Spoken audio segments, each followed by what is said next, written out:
Welcome to the Made in Maine podcast, where we dive headfirst to discuss difficult topics, core principles, and the creativity behind the thriving Made in Maine community. We invite you to tune in whether you're a skeptic, on the fence, or have many years designing and creating Maine-made products. Join us as we grow together and continue to put Maine on the map with the Made in Maine podcast. What do you have going on, Matt? Oh, goodness. Shelf brackets. Yeah. I've been making shelf brackets like crazy. So you're making them more than when you normally do, right? Yeah, for sure. Isn't that interesting? I have people like messaging me and emailing me saying like, when are these going to be back in stock? Because I want to buy like 20 of them.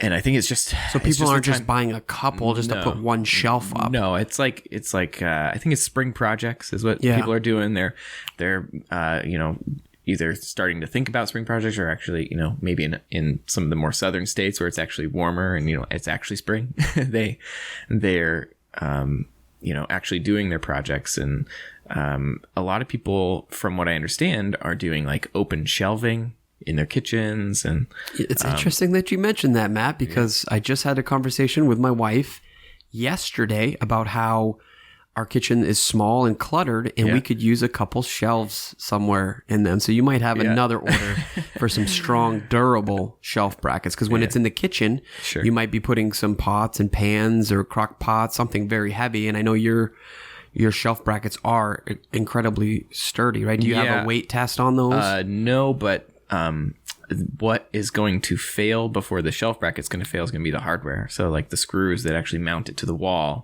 those are going to fail before the shelf bracket would, because the shelf bracket is, 1/4-inch steel. Some of them have some 1/2-inch steel, like diagonal braces on them. So some, I tell people like you could run over it with a car and you'd probably hurt your car, like before you'd hurt the bracket, because it's industrial. What do you call it? Like an industrial. Well, some of them are rustic looking. Some of them I call like they're definitely more of like a more modern style. I call it a rustic modern shelf bracket, and then I've got a more classic style that's got the the L and with like a diagonal brace on it, but it's got like a twist in it. Yeah, so they're not just like a piece of metal, but they have some designs. Yeah, they have some character to them. Yeah.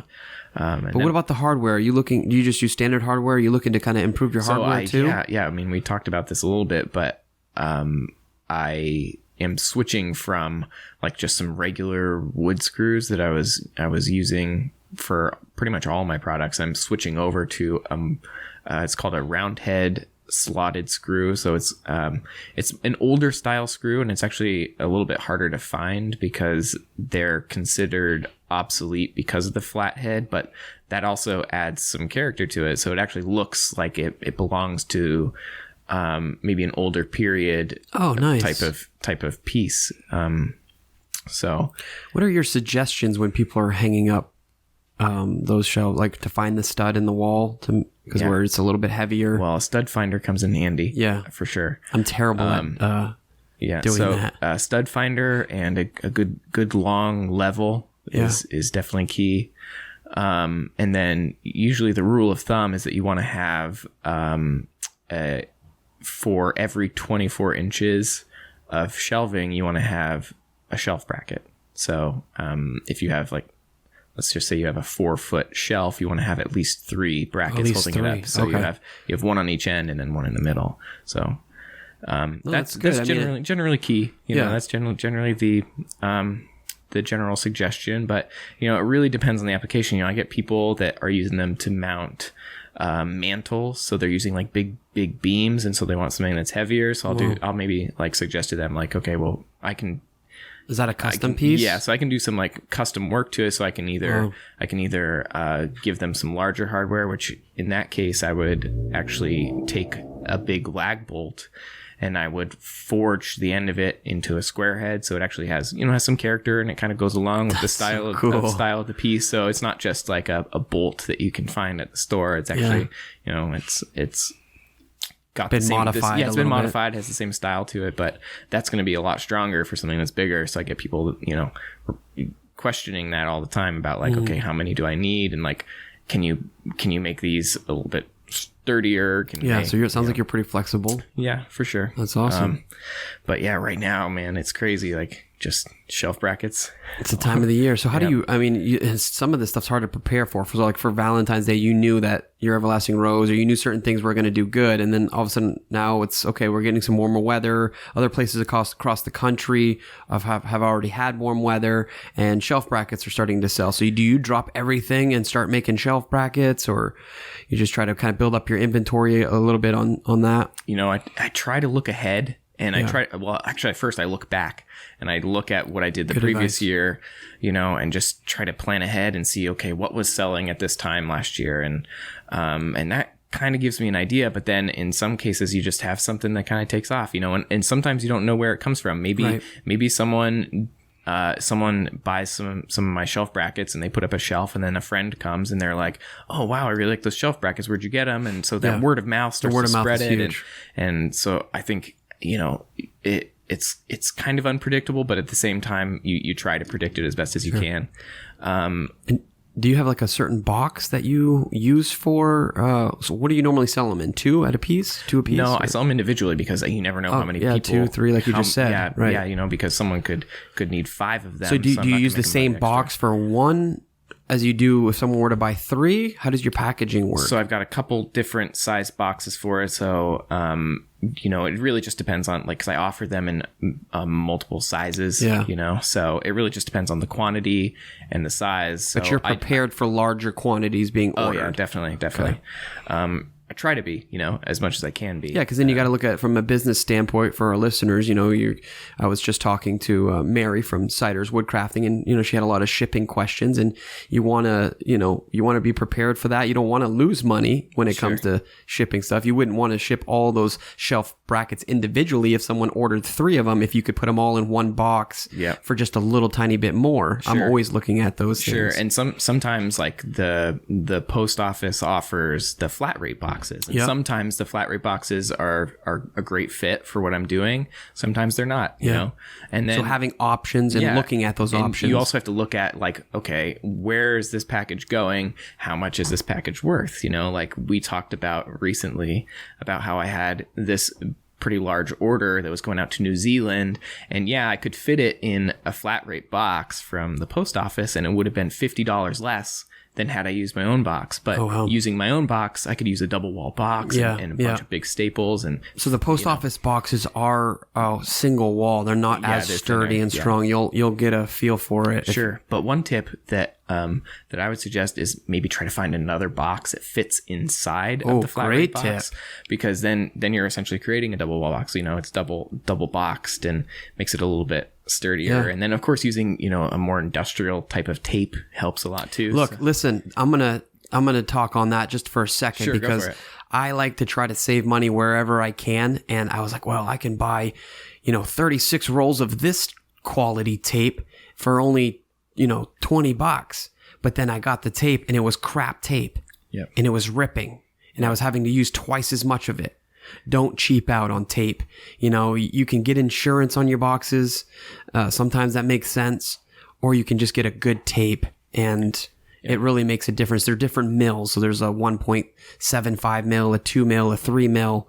You need to find that right one that best suits you. And there's even tapes that have fibers in them. So like I use that for a lot of my larger orders, my larger boxes, just because they can be pretty heavy. And what you have to understand about the shipping process is that a lot of these are going on conveyor belts and they're being dropped into bins from truck to truck. Sometimes from a pretty good height, like sometimes like 5-6 feet, they have to drop into a bin with all these other boxes. And so you just have to try to prepare for that as best as you can and really make sure that box, not only your product is packed in there really good. I mean, what do you use for your packing? Like your packing material. So I used to use packing peanuts, but they're not environmentally friendly, although there are some biodegradable ones. I just didn't like the presentation of them. So I've changed from recycled cardboard to shredded recycled cardboard. And it's called Crinkle Cut. And you can find it on Amazon. You can find it, just do a Google search. So I'll get big, huge boxes of that. And it allows me to kind of move my product and kind of mold it into the the packaging material so it's sitting in there nice and snug. Yeah. And then I'll actually use a small strip of bubble wrap and I'll put that over the top to just give it an extra layer. We talked about it on a previous show, just putting that extra care between the box, the tape, the packaging materials so that it does get there and looks professional.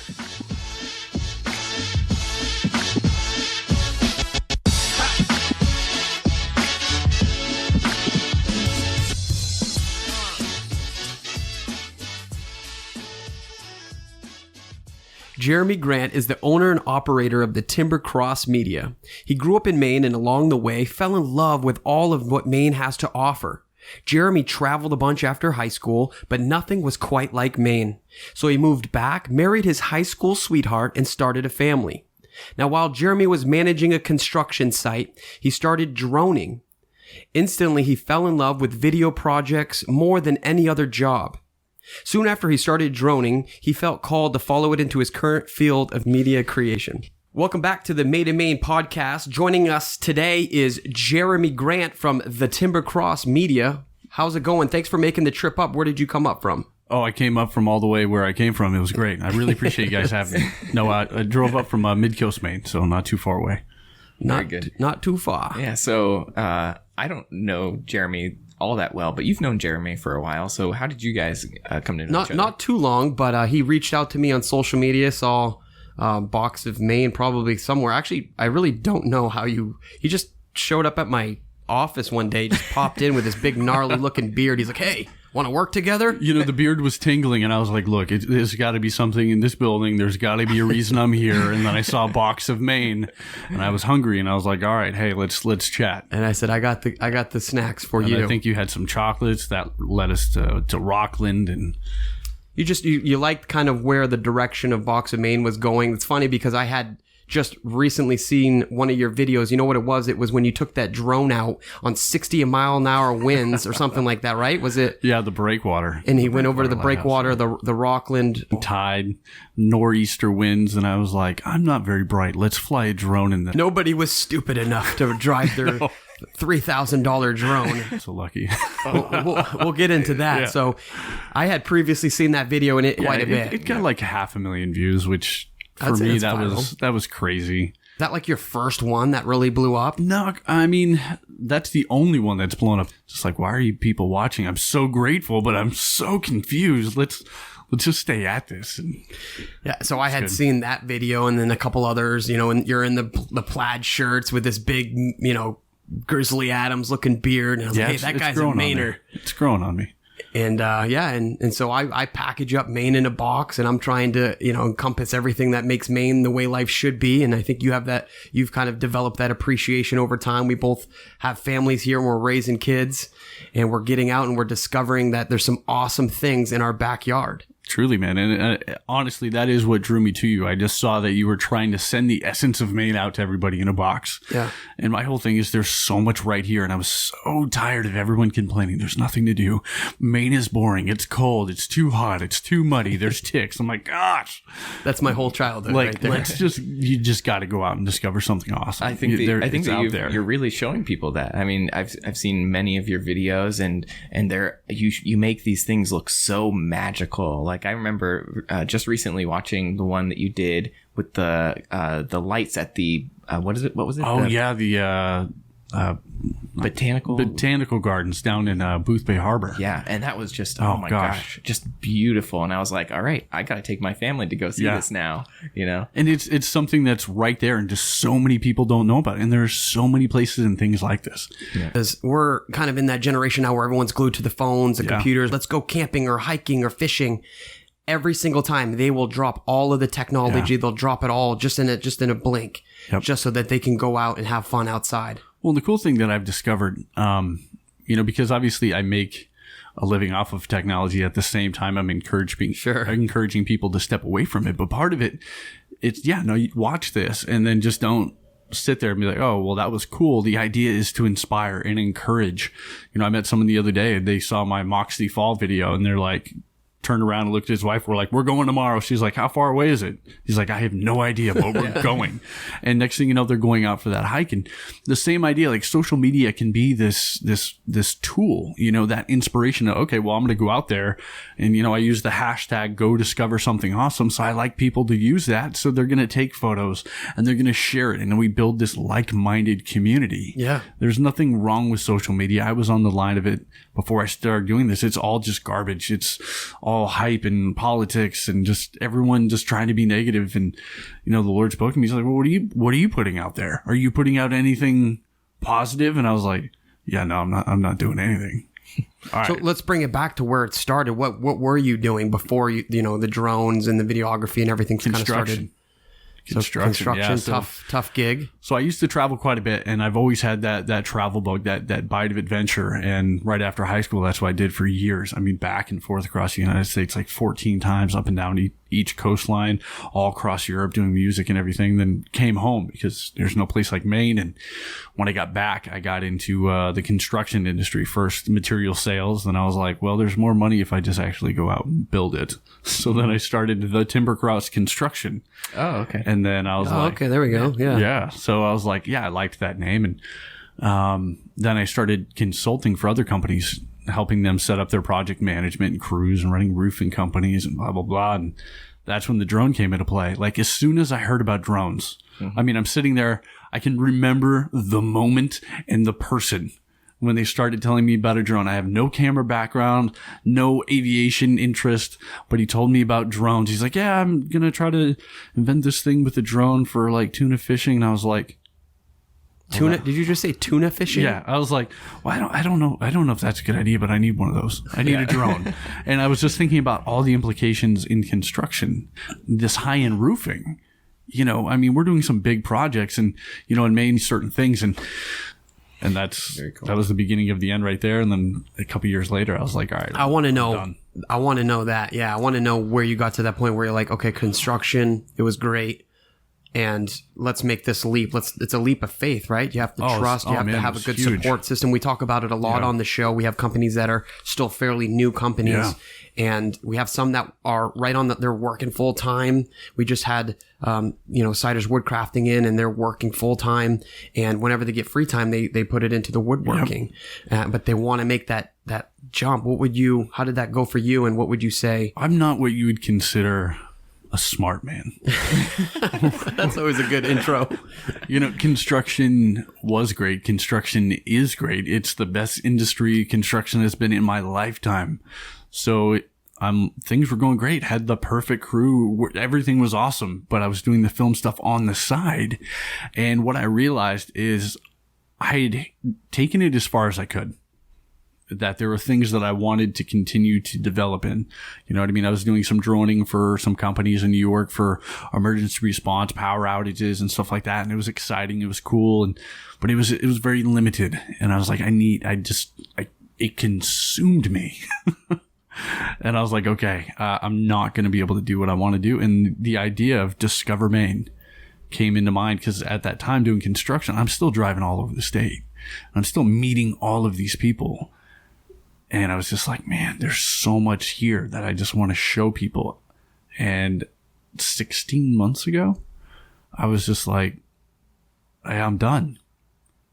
Financially, was it a smart move? No, it was stupid.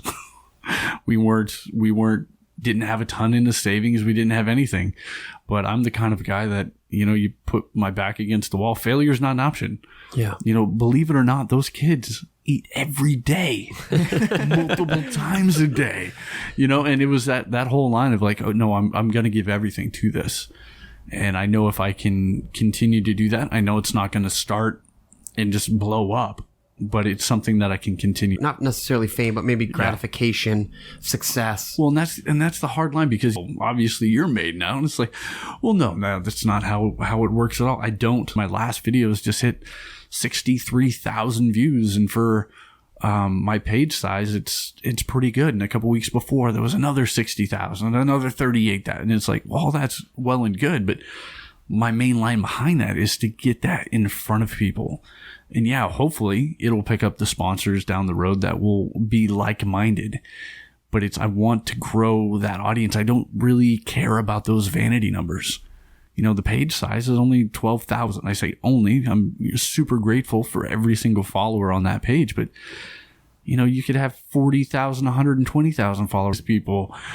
I want people to be inspired. And in turn, I get calls. I'm like, well, watch my vlog. Yeah. Because that weird hairy guy run around all excited. Well, that's me. And that's how I actually am. Are you always that excited? Well, yeah, most of the time. when you've had your espressos. If I've had my 14 cups of coffee for the day, But I mean, that's what it went. And I just, one thing after the other, and just being mindful of the opportunities that I do take and turning down opportunities that I don't think are good. And that's that hard line. And sometimes it puts us in a hard financial spot. Let's go into that a little bit, because you obviously have a certain direction that you want to take. There's so much. It seems like there's nature, or working for a production company, or maybe and how do you make that decision on where your direction, where you want to take the timber cross, where do you want your work, your stamp to be on? Well, it's that balance, because there's that. I heard it, I don't know where I heard it, but it was years ago. It's, create what you love, and that will attract the things that you want to do. And obviously outdoors is huge for me. You know what I mean? I need, it's not like, oh, hey, I like being, no, I need to be outside.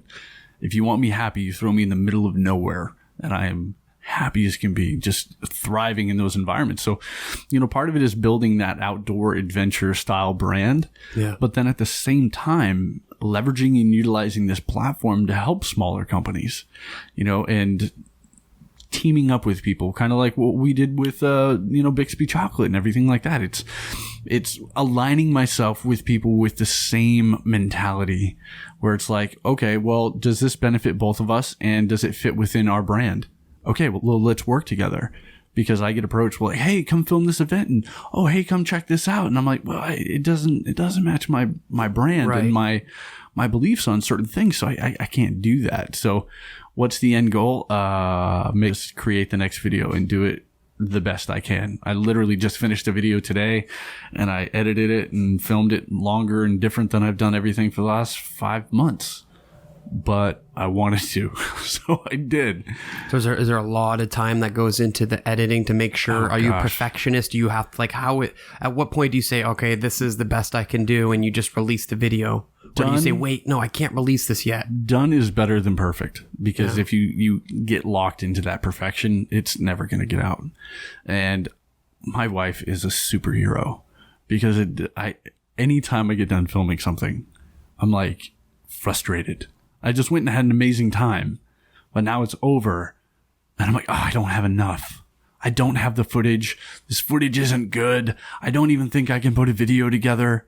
Like, I got done like that, and people don't understand how much in my office, and someone's like, oh yeah, that big dog sled races in Fort Kent, 4.5 hours to film for 4 days straight. Wow. -5 to -10. Everyone's like, I'm like looking at the track map.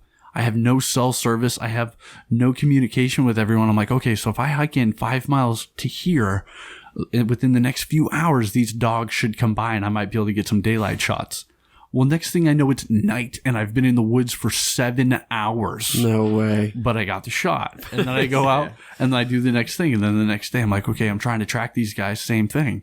Now I'm 15 miles deep in the woods, and I'm there for another 7 hours. And guess what? It's night again, and I still don't have day shots. I'm not getting any of these checkpoints. I'm running around like a lunatic. Next thing you know, I'm back on the Allagash. It's 2:30 in the morning. I'm tracking dogs coming in. I'm waking up at sunrise after like 2 hours of sleep. Then I'm running all the way to Fort Kent, back into the woods to get these day shots.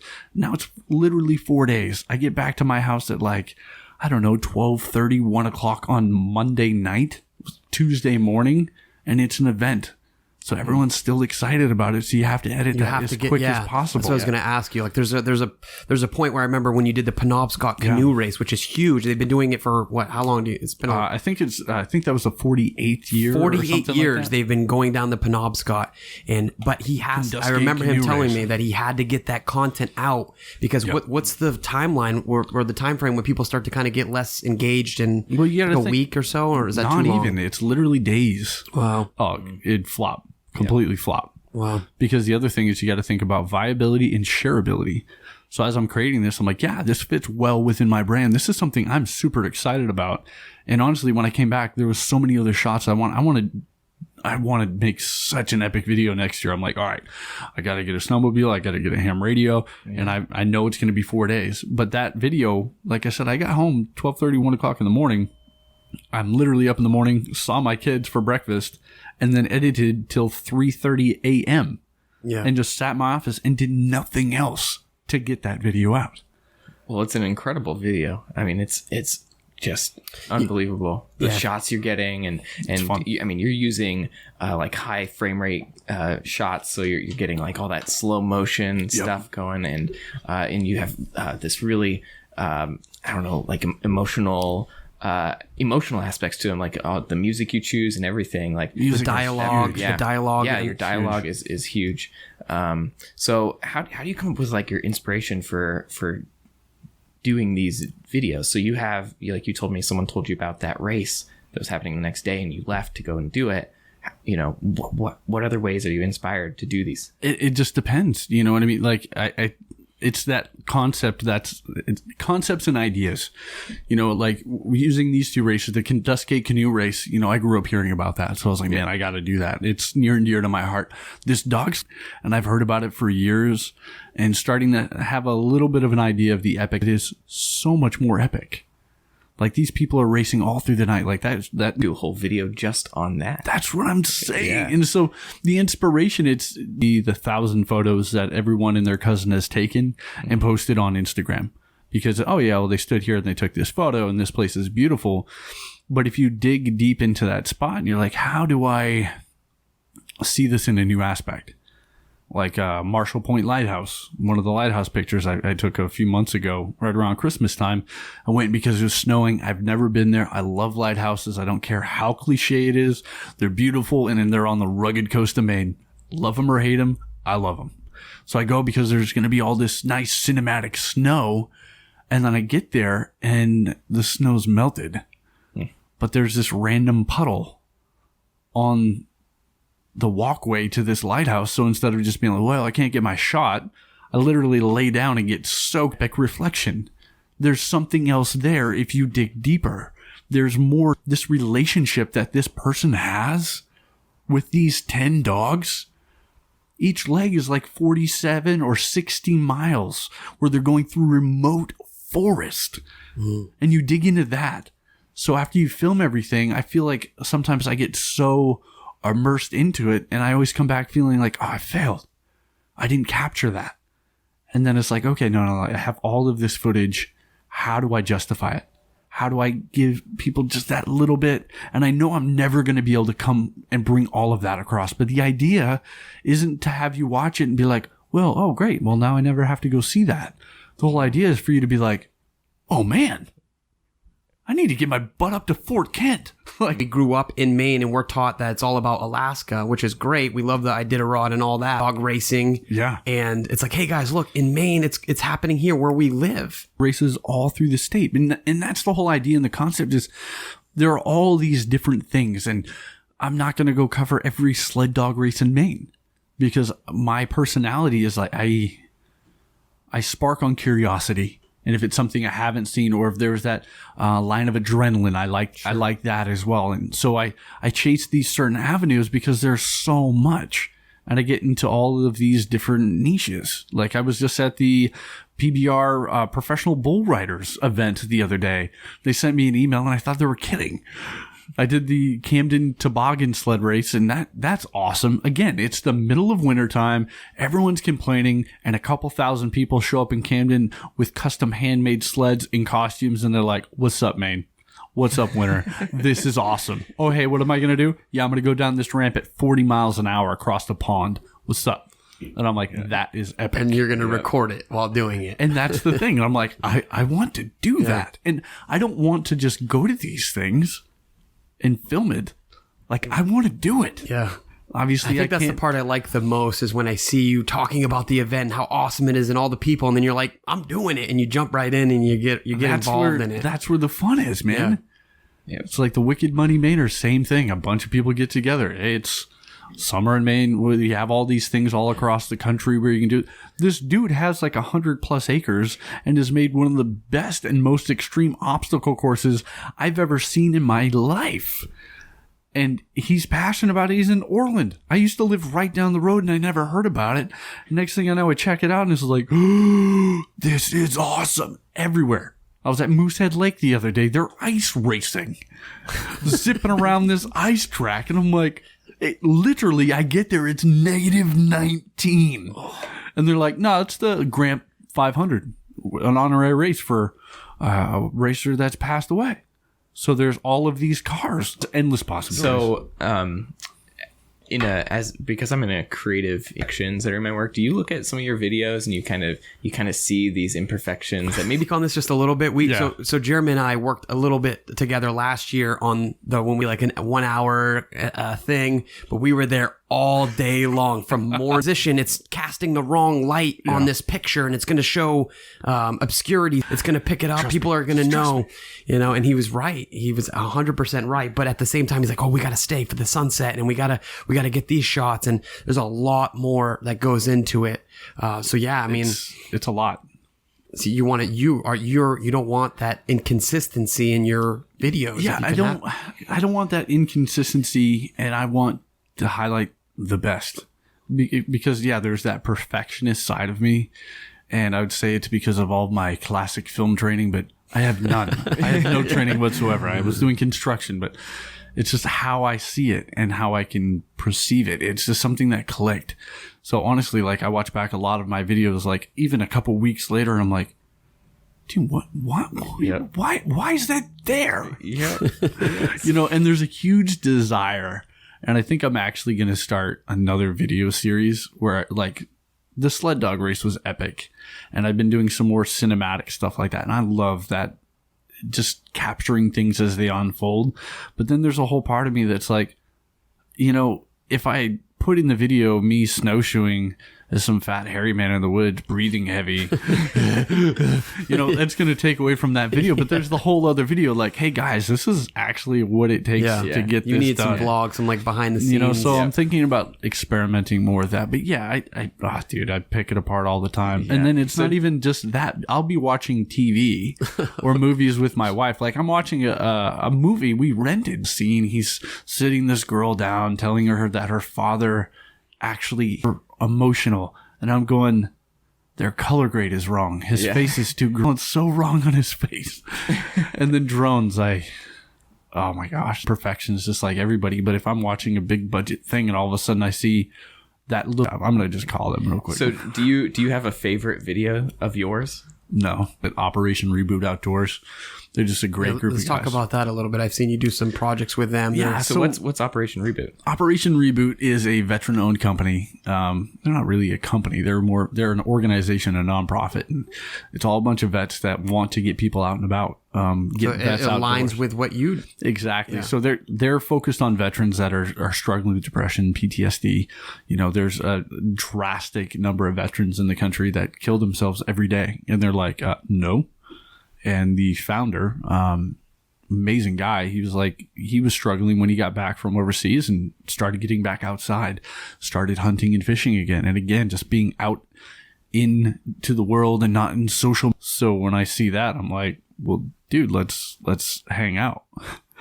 Let's do some work, let me help get your name out there. And again, like that's an amazing organization that I can be absolutely proud to work with and help.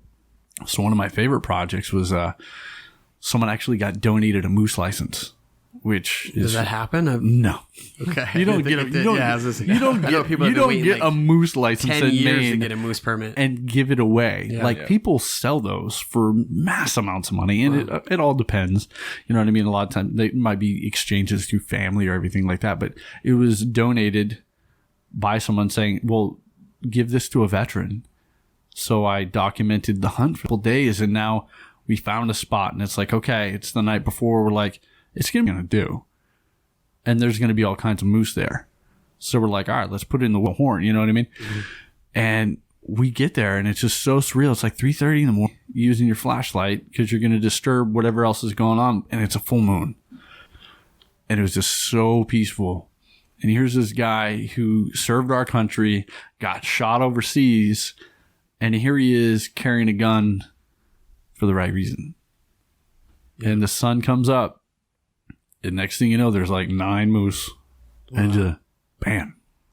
It's like hunting or not, like the emotion behind that and like the respect they gave to the moose and the whole process behind it. And just, you can see the joy and the relief and just everything, the transformation from when I first met this guy to now. I mean, we'll be friends for life. I mean, and that was special. Like, and that's the idea, you know, to highlight cool things. So you tell me more. It just seems to flow off you. It's really great. It's weird. That's what it is. I've done a ton of jobs, and like I said, I've always been. I need diversity in my life. Do you, at nighttime, when you're putting your kids into bed, do they say, "Dad, tell us a story about the moose"? And you go on with this long story. Well, son, we actually have. I've made a story series with the Adventure Kids. So they all live on top of a mountain in a barn. And my boy has a pet dragon. My daughter has a pet unicorn. My other daughter has a pet baba. And my other daughter has a pet bear. So at the end of the adventure, they all go to their designated sleeping spots. One's down by the river being snuggled by the bear. The other's in the barn. One's on top of the barn with the dragon. And then the next day, they have to get a good night's sleep, and then they start their day with a hearty breakfast, and then a person within our vicinity of their knowledge needs their adventure partner. So then they go on these adventures where they'll like fly down the mountain, and the baba flies. Obviously, the bear rides on the dragon. Yeah. And then they go help find this person. Like my brother-in-law, he's a marathon runner, like ultra marathon, like 100+ milers. So, you know, obviously his adventure animal has to meet that personality. Sure. So they're going along, and all of a sudden, you know, there's an endurance wolf that's in trouble. So they help save him, and then they get bonded for life. And then they go back and they have a nice dinner, and they go to bed because you don't know what adventure is coming tomorrow. Wow. So you need to make sure to get your sleep. Wow. That's pretty good. Yeah. You don't want to hear my storytelling. They usually don't ask for another one from when I try to tell stories to them. The hard part is when they want it, but then if they don't listen, it's like, well, I'm going to sleep. I'm going to bed now. Get out of your bed. I'm sleeping. I get that. So let's jump right into the drone. I want to know about this drone you have here. Well, we know that the drone that filmed a lot of your videos went bye-bye. It died. It was a good drone. And I want to clarify something. You cut this out if you need to, but everyone's like, "Oh, you have to have insurance on this." That's what everyone... Oh, well, you know, if you knew what... well, did you try... Yes, I tried all of it. And I appreciate... A lot of people commented with very good intentions. Others just showed how much they don't actually know about drones. So, like, the internal... GPS chip died. So in turn, it took over itself and went crazy and flew off at 30 miles an hour into the forest at a locked elevation of 97 feet. There's a couple 100 acres of woods behind my house. Was it above the tree line, you think? No. 115 is the average tree line there, because I was dropping it down, filming some deer in the snow. And it had been giving me a little bit of issues, and I'm just hanging out. I'm having a great day. Woke up. I typically wake up, hang out with the family for a few hours, especially after being on the road. And we're doing that, and like it's that beautiful cinematic snow, and you're like, ooh, get excited. Yeah. And most people don't fly their drones in the snow because they're smart. So I'm like, all right, well, you know, I'm going to fly my drone, and I take the drone up, and it's flying really well. And it's pretty tight, so moisture typically doesn't get in. And I'm following this family of deer. So I've dropped down into the tree line, and I'm tracking them at a respectable distance. So I'm not scaring them. You just start high and a slow descent, and then you just kind of go in. Then you understand with 4K, you can zoom in post and blah, blah, blah, blah, blah. So I'm all excited about that, and things are going really well. And then I go to take it up a little higher. And then I'm like, that's really it. Like, it won't at all. Uh-oh. I was like, that's super weird. And then all of a sudden I keep looking, and then I'm like, all right, now I'm trying to put it to the side, and I'm trying to move it back, and all of a sudden it just does like this quick 360 spin, and I'm not hitting the thing that would turn it into a pan, and then it just goes, and it flies away. And did you lose the vision on the screen and everything? Everything goes black. I'm one of those persons that don't know a whole lot about drones. Yeah. Is there not something that brings it back automatically when you lose connection? So they're supposed to be. So this was an internal malfunction. So typically, like if you lose connection, you fly too far away, it blocks. It does a safety feature where I have it set to go to an elevation of 250 feet and then to return home. It had a locked elevation of 97 feet. So when it went black, I just watched it go, and then it disappeared. And I searched the woods all day. Yeah. And there was a couple times the battery was still alive. I took the controller with me, and I had vision of snow and a tiny tree line and a couple clouds. Oh, that's probably not much. So I'm like, all right, well, it's not in a tree. Yeah. So I'm like, okay, well, I'm thinking about what direction, and then I'm trying to calculate, okay, so what if the return to home feature did try to calculate in where would it go? But then the issue is like, just because you have visualization, I could be within 2,700 feet of this thing. So I got close enough to pick it up, and then the battery's getting lower and lower and lower. And I'm like, all right, looking at the tree line, I think I've got it. No, there's nothing. Oh, have you tried this? Well, I can't track the GPS thing. I can't track the flight pattern because it is indeed dead. It had no record. Like, what did that feel like? Like, was your stomach just dropping? Where this is all of my life, not my life, but like a part of you. Just it was super frustrating. Yeah. And the thing I was really bummed about is I lost the footage. Oh my! You're more upset about losing the footage. I was like, because I've lost drones before. Yeah. This is the third one I've lost. I mean, and I fly a lot. I fly more than most drone pilots fly. Like, to give you an idea, when I carry one of these drones around, I typically have 7 batteries. Each battery is like 28 minutes. Yeah, I remember you telling me. So it's like I fly that, every couple days. Like, every battery. You've got your pilot's license already. Oh, yeah. Yeah. Yeah, literally. So... But then the issue was like, okay, so yeah, it stunk. And I was like, oh man, like, what am I going to do? I'm going to figure it out. I'm going to find the drone. I want to find that deer footage. And there's the huge part of me that's like, well, I want to post the crash. Yeah. So it was gone, and it was super sad and like just discouraging walking around the woods. But then again, it's winter in Maine, and it's absolutely gorgeous. And the woods are just covered in snow. And I'm like, yeah, it just helped.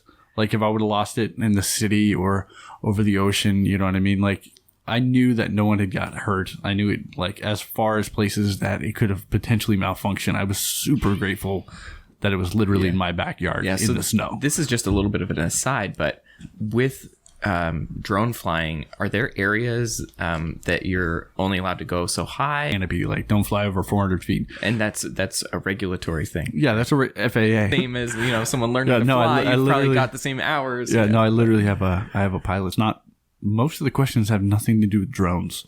It's FAA, it's airspace. It's read about commercial planes. But I'm worrying about all the amphibian planes and all the bush planes and be flying drones. And then everyone's like, sure, why didn't you fly it there? And I'm like, it kind of gives you like you can't do that. And I'm like, well, actually, you have no concept of where my drone is to get that shot. Over a crowd of people, it seems like, you see tons of those drone shots with people flying. Yeah, it'd be a nightmare. No, it's definitely understandable. So it's like, that's why I love just like that. It was when I just started. I'm filming a sailboat. It's like this epic sailboat race on MDI, and I'm filming it and I'm all excited and it's beautiful, and I'm paying attention to my elevation and I'm open water and nice, good, clean line of sight. And I'm doing like a reverse drop parallax where I'm starting down, rotating, pulling the gimbal up, and everything's looking great. And then all of a sudden I see a beak and feathers, and then I just stand there on the shore like, and I hit the return to home again. And again. And I'm like, no. I feel like that would be a common. I mean, there's a lot of birds down near the coast that are flying around. Like, but then there's the other. So like that's happened early on. But then I fly with birds all the time. And now I've learned to fly with birds. Yeah. And like I'm typically the aggressor. Like I've got videos that I'll never post, but like if a bird's going near my drone, I fly around with the bird and the bird's like, oh gosh. Yep. And then it leaves it alone. Now eagles and hawks. I've got another video when I was doing construction where I'm filming this roof. We just finished the product and trying to get it for marketing purposes and everything. And I'm focusing on the screen. It's not far away from me at all. And I happen to look up and I see a hawk in the middle of a dive bomb. And I pulled up the throttle just in time. And you can see it in the video where you're seeing roof and all of a sudden you just see talons. I was like, holy cow. And they just kept coming at it. Wow. And they're quick. So I had to go up and then down, sport mode to the side. And it's just like, it's ridiculous. That is pretty crazy. Now, these drones are not cheap. They're not cheap. They're getting significantly cheaper. The thing that was hard with this last loss is I've had multiple models of this. And I had all the batteries and the cases and the attachments and this and they that. all go towards that and drone? And they go to that drone. Oh, wow. And at the time, they're like, it's my favorite drone. They're like, oh yeah, we're not making that anymore. That hurts. So then I had to upgrade into everything else. It's not like, oh hey, I can just go out and buy it. And you had a lot of money invested into all of this. Yeah. I mean, one of those batteries was $180. Wow. You know what I mean? So it's like all that. And then the newer drone, it's a good drone. I like it quite a bit. It's a lot of people have the same drone, but it's got a different color science to it. So the computer upgrade is required to be able to edit the footage the same way with 10-bit color and H2.65, which I know you guys know all about that kind of stuff. That's right up your alley. So how was the difficult? Was it difficult having to, get a new drone and download the new drivers, whatever, all the things you just said? No, I mean, it was just more of a just winter in Maine, just losing my main source of income. And, everyone was incredible. I put my wife's idea to put a campaign out there and just to tell everyone, hey, I can't really make videos for you guys the way that I used to. Yeah. And they're like, well, let's get you back up and going. And, everyone on the page joined together and yeah, I love that. Bought me a new drone, man. And it's just so exciting. I've got, I did a little post a few months ago when I got it for a name contest. So I've been so busy I haven't had a chance to go back. But I've got 3 names. Can we release it? Do we know any? Not yet. No? Not yet. So I've got to go through because what I'm going to do is I'm going to put the top 3 names into a poll or into something? a poll to see who wins, and maybe I can find a cool sticker. Can you say what the top 3 names are? Do you know? Not yet. Oh, not yet. Hoping we can get something. Give us something. No, that's awesome. And let's just touch on that because that happens. Those unexpected things happen. Yep. We just had Ciders Woodcrafting on recently, and again, an unexpected thing happened to them, and it wipes them out. We're talking, a small family-owned business, a small, you're small, and it's devastating. You don't prepare for those things. You can try to have insurance, and they had insurance, but still not enough. And just to see Maine people coming out and supporting other Maine people, I think that's one thing that makes us very unique as a state. I talk about it a lot. And just how awesome is that to see that people care. They want to see you succeed. Well, that's the thing. It's that true sense of community. And again, another huge purpose behind this whole video series is, the younger generation, I'm in my late 90s, so I don't think I qualify, but, the younger generation, they don't really get involved anymore. Like, okay, your town is doing this or your community is doing this, and they don't get involved. And that's the whole idea. Like, well, how about you go and actually check it out? And, well, I don't know anybody. We could be like, hi, I'm Jeremy. Well, what's your name? Hi, Phil. Yeah. Now you know Phil. Turn around. There's Bernice. There's Becky. There's Sam, and get to know these people because there is such an amazing sense of community, and that's how we thrive. Maine, it can be very harsh. We're a little stoic at first. We're a little rough around the edges, but once you get to know somebody, like you said. But that's it. There's nothing wrong with being stoic. Yeah. You know what I mean? Like I said, I got my excited side. We got our stoic side, but you come together and it's that grit and that determination that's just phenomenal. And again, that sense of community, just to feel that in the social media world, like with these videos, is just, it's remarkable. So tell us, what's a day like for the Timber Cross? What does it look like from morning to night? It's always different, dude. Is it? It's always constantly changing. The edit days look pretty similar. Yeah. The edit days are me lazily pulling myself out of bed and putting on pajamas. I call this guy Fip. He's my editor. Fix it in post. Fix it in post. You know, a couple cups of coffee, breakfast with the kids, and then just lock down the office until the project's done. But so you do a lot. You do most of it from home. So I do as much as I can from home, and it's that nice balance with 4 kids. You know, right? And, we've talked about it on the show a couple times. So it's I can go out and I can slay it for a few days and just be a madman. Yeah, and just do whatever I have to do. And sometimes I'm gone before the kids get up, or I'm back after they're in bed. But then I have a day or two where I'm home. Like today, before I came here, I'm editing an ice climbing video and, spent some time in the morning hanging out. But you can take that break. Like, I'm done editing right now. I need a break. Do you get to that point where you're just like, it's that hard balance because it's art, it's creation. So sometimes it's actually hard to pull yourself out of it. Really? It's like, even if I'm home, you're getting into it, and music is such a powerful thing. And those visualizations where I have to really focus in, and where I'm like, okay, this is where the video is really taking me emotionally. Like, I've got to follow through. It's like, hold on, kids, hold on. And then all of a sudden it's like, dinner. And I'm like, I'll be right down. And my kids have got to the point they're like, when you say write down, Dad, you don't mean write down. So you said that it's hard to kind of pull yourself out of it. So would you describe the editing even as maybe a little bit meditative, or at some points? Maybe I do, yeah, because I love both sides of it so much, because I have that huge adventure side of me where I need to be doing these things, but then there's the other side of me that loves that structure and that creativity, because that's where the story really comes to life. And again, just pulling and drawing off of those emotions and really just getting involved into it and watching it back it's huge.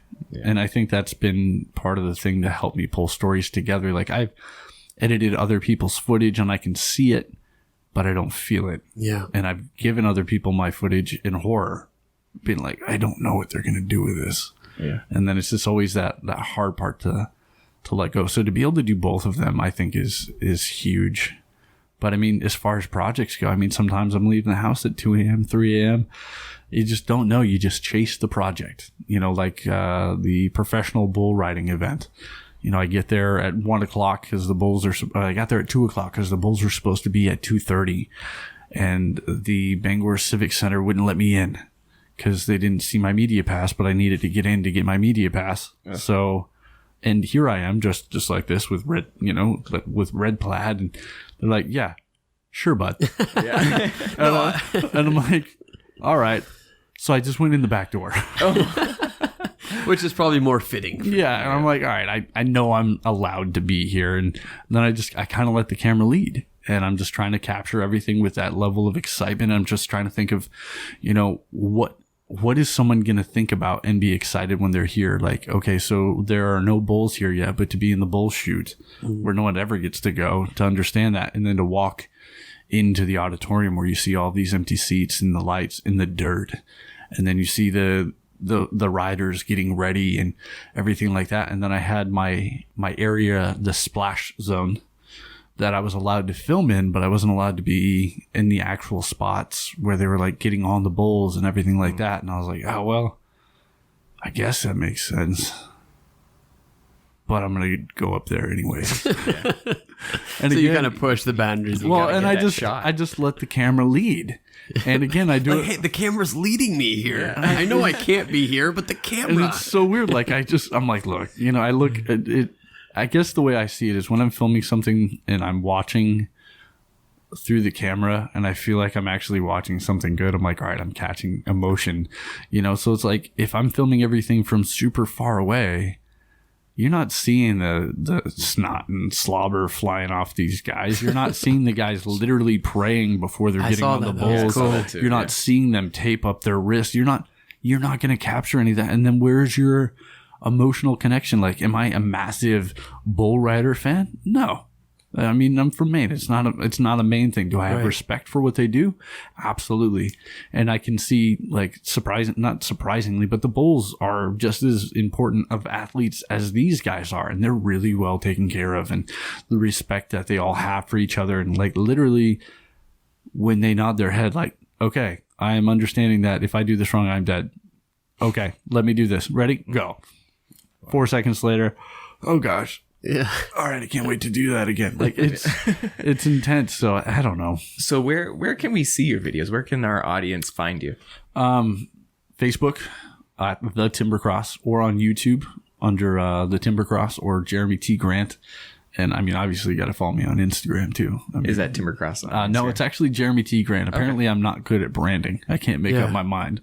Yeah. And then my video series is called Discover Maine, so you can search that too. What are some plans for the future? Do you have any cool projects coming up? Yeah, I'm gonna try to take over the world by next Thursday. Awesome. I mean, ultimately, that would be the goal. Yeah, fantastic. One video at a time.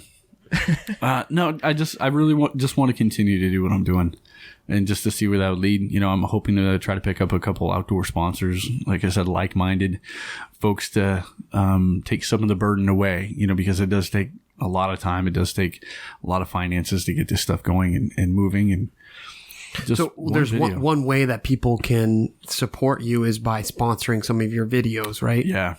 So we take private sponsorship if people are like, hey, we really enjoy what you're doing. Can we help you out? You know, we have a few people that literally just send us a check a month, which is incredible and super grateful. I mean, there's been a few times where I'm like, I'm not going to be able to do this video. Yeah.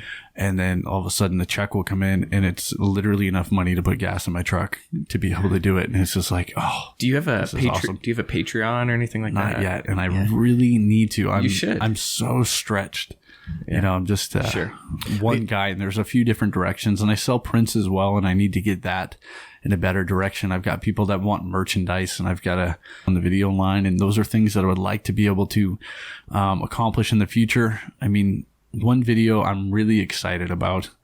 Like I said, I don't know who's going to help me with it, but I want to go to the most remote lighthouse in Maine, which is like in the middle of nowhere, like 5 mile circumference of nothing but ocean, where a circus boat crashed back in the 1800s. I actually have a book about this. Yeah, I want about this. To go there, and I want to share that story and spend some time on the islands nearby and get ferried out by a lobster boat. And I want to do some of these trips and these adventures to show I love the events, and I'm going to continue to do those, but I also want to make sure that I'm showing people some of this stuff that's off the beaten path that you're not going to see anywhere else. So it's like there's these two sides that you've had a couple of those videos that I knew nothing. Those trains are out in the middle of the woods. They just left them there. And dude, they're massive. Like 3 hours of dirt road driving, and then you hike into the forest, and you're just taking it back over. You have train tracks and then like grown trees through it. And then there's this clearing with these two massive locomotives, not narrow gauge trains, which Maine and Colorado are known for. And that's another thing. Narrow gauge trains. People don't know much about that in Maine. It's a huge thing, but there's just so many things like that. These boats that keep popping up. Where are you finding these these shipwrecked boats? I mean, it's so cool. It makes my day. I get so excited. One of them you just stumbled across, didn't you? Pretty much all of them. Yeah. One of them I'd seen from for a little while in the distance when I was doing construction, and finally got to it. There's one. I'm not going to say exactly where it is because I don't need everyone else there. It just takes one person to get hurt in one of these spots they're not supposed to be or not contact somebody, but. I mean, one of them's literally steps out of Bangor. Wow. I was driving somebody and they're like, oh yeah, you know, that shipwreck right there. And I'm like, wait, what? let me get my camera. And I'm like, I've driven this like 1,000 times. And he's like, oh no, it's literally right there. So-and-so's, and kind of told me part of the story. And I was like, well, I'm going to go drop you off. And then I jumped down the bank because literally you can see it from the road if you look just right. And I'm like, it just looks so epic. Yeah.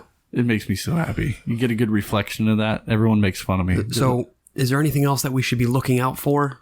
You got some, you want to try to find the lighthouse off the beaten path there. I mean, I'm looking for everything and anything, and I tell people that, like, if you have a cool idea, like, reach out to me, and that's often what happens. Like, people will be like, hey, this is what I've got going on. Hey, have you heard of that? Or, hey, have you seen this? And most of the time I haven't. And I want to chase that down. And I mean, coming up, I don't know when this is going to come out, but like Maple Sunday is coming up. And there's so many people that just still don't have a concept of how maple syrup is made and how that process goes. So I'm looking to try to partner up with a really good sugar house, a sugar shack. We know one. Yeah. Hilltop Boilers. You should go and check them out. We'll chat. We'll chat. Great. Well, thank you so much for coming on the show. Thanks for Jeremy having me, Grant guys. at the Timber Cross. Nice meeting you, man. If you enjoyed this episode of the Made in Maine podcast, then please consider supporting us through Patreon. Patreon is a great way for our listeners to support the podcast by donating a couple bucks to us for each episode that we put out. The podcast has not been free to produce, from the equipment that we need to record these episodes to the fees that we pay to host the podcast. It does cost us some money, and any amount of support that you can give would be greatly appreciated.